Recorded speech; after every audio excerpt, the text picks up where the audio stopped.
కాబట్టి దీని గురించి మాట్లాడాల్సిన పరిస్థితి ఏర్పడుతుంది, మాట్లాడుతున్నాం. రైట్ సార్, మళ్ళీ టైం ఇస్తాను. వెంకటస్వామి గారు నమస్కారం అండి. మొత్తంగా చూస్తున్నాం, సో మొన్న కేసీఆర్ ప్రెస్ మీట్ పెట్టిన తర్వాత రాజకీయ విమర్శలు అయితే కొనసాగుతున్న పరిస్థితి, ఇక అసెంబ్లీ కూడా కొనసాగబోతుంది, అసెంబ్లీ సమావేశాలు కూడా జరగబోతున్నాయి. సో ఇది ప్రజాపాలన కాదు మాఫియా పాలన అంటూ కేటీఆర్ విమర్శలు గుప్పిస్తున్న పరిస్థితి. కాళేశ్వరానికి సంబంధించి అక్కడ బాంబులు పెట్టారు, బాంబులు పెట్టడంతోనే కుంగిపోయింది. ఇక ఇసుక మాఫియా కోసం చెక్ డ్యాములు, ఏదైతే బీఆర్ఎస్ హయాంలో చెక్ డ్యాములు కడితే ఆ చెక్ డ్యాములను కూడా కూలుస్తున్నారన్న పరిస్థితి. సో ఏంటి మొత్తంగా పోరాడి మనం సాధించుకున్న తెలంగాణలో నీళ్లు నిధులు నియామకాలు అన్నాం, రైతు కన్నీళ్లు తుడిచే పరిస్థితులు ప్రస్తుతం లేవా, రాజకీయమే చేద్దామా, మొన్నటి వరకు ఆంధ్ర వాళ్ళ పెత్తనం అన్నాం, ఇప్పుడు పెత్తనం కోసం కూడా మళ్ళా వీటన్నింటినీ పావులుగా వాడుకుంటూ గడిపేద్దామా, ప్రజలకు ఏం చెప్పదలుచుకున్నారు ఏంటి? కేసీఆర్ మాట్లాడిన అంశాలకు సంబంధించి ప్యానెల్లో పెద్దలందరికీ నమస్కారం. మీకు కూడా కేసీఆర్ మాట్లాడినటువంటి అంశాల విషయంలో వచ్చే ఒకటే ప్రధానంగా నేను I will confine to the Palamuru ఎత్తిపోత పథకానికి సంబంధించి కన్ఫైన్ అయితే అన్నాడు. పాలమూరు రంగానికి సంబంధించి వేరే విషయాలు కూడా కొన్ని విషయాలు మాట్లాడారు. ఇదేమైనా వాటర్ కి సంబంధించినటువంటి పాలమూరుకు సంబంధించినటువంటి ఏదైతే ప్రాజెక్టులు ఉన్నాయో దానికి సంబంధించి వాళ్ళు వచ్చిన 10 సంవత్సరాలు వాళ్ళు అధికారంలో ఉన్నారు. సూటి ప్రశ్న ఏందనంటే, సరే గతంలో రాళ్ళని వేస్తే పునాది అంటే చెక్ డ్యామ్ అయ్యేది అనేటువంటి మాట అన్నట్టేనే 10 సంవత్సరాలు అంటే యుద్ధ ప్రాతిపదికన ప్రాజెక్టులను పూర్తి చేస్తామని కాళేశ్వరం మీద దృష్టి పెట్టినటువంటి కేసీఆర్ గారు ఎందుకని పాలమూరును పూర్తి చేయలేకపోయినారు? పాలమూరును పూర్తి చేయడంలో వచ్చిన ఇబ్బంది ఏమొచ్చింది, అది ఆయనే దాన్ని ఎక్స్ప్లెనేషన్ ఇవ్వాల్సినటువంటి బాధ్యత ఆయన మీదనే ఉంటది. ఎందుకంటే 10 ఏళ్ళు ఆయన 9 సంవత్సరాలు ఆయన ముఖ్యమంత్రిగా ఉన్నారు.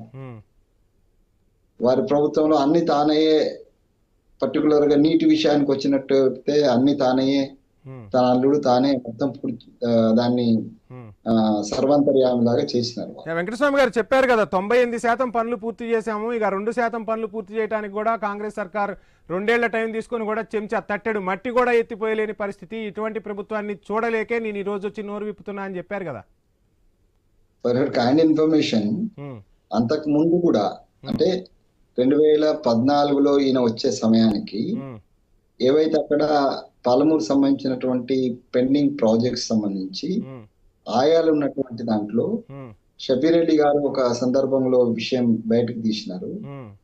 జస్ట్ 8,000 కోట్లు ఇస్తే దాదాపుగా 8 లక్షల ఎకరాలకు నీరు బారేటువంటి పరిస్థితి ఉండింది.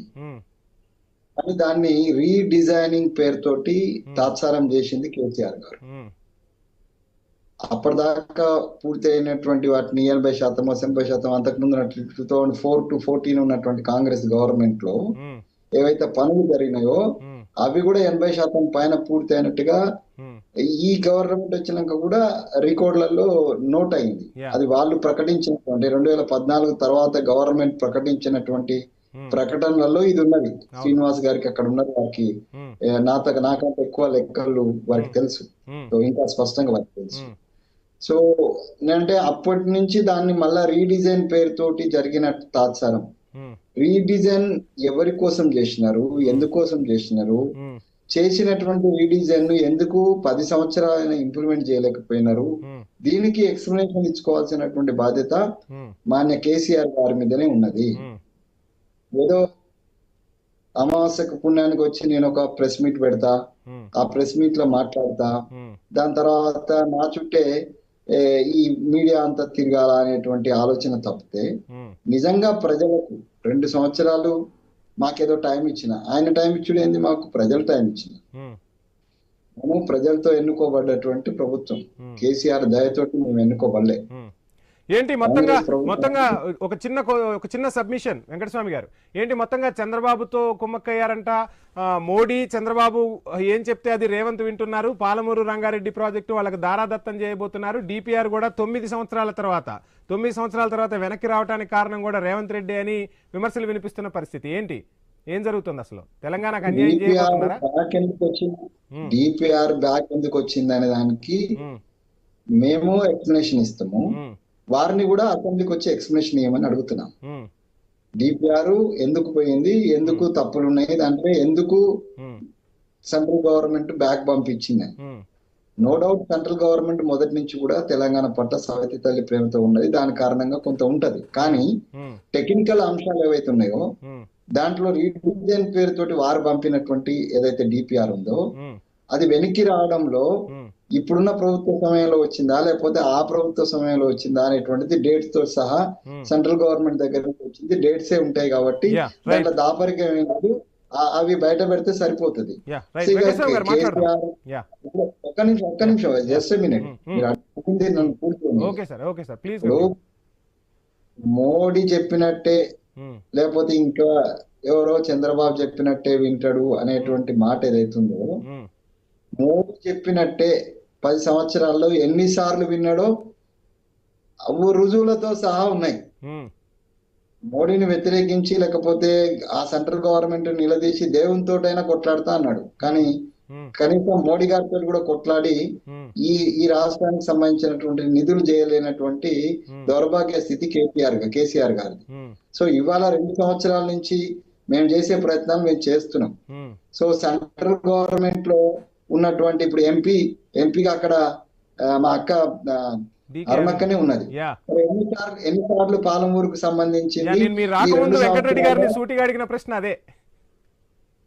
ఎన్నిసార్లు అరుణక్క పాలమూరు రంగారెడ్డికి సంబంధించిన అంశము పార్లమెంట్ లో లేవనెత్తింది. ఆమె చదువుకున్నామనే ఒక మంత్రిగా చేసింది, చాలా అవగాహన ఉన్నటువంటి సీనియర్ లీడర్. మరి ఎందుకని మౌనంగా ఉన్నది ఆమె కూడా ఆలోచించాలి.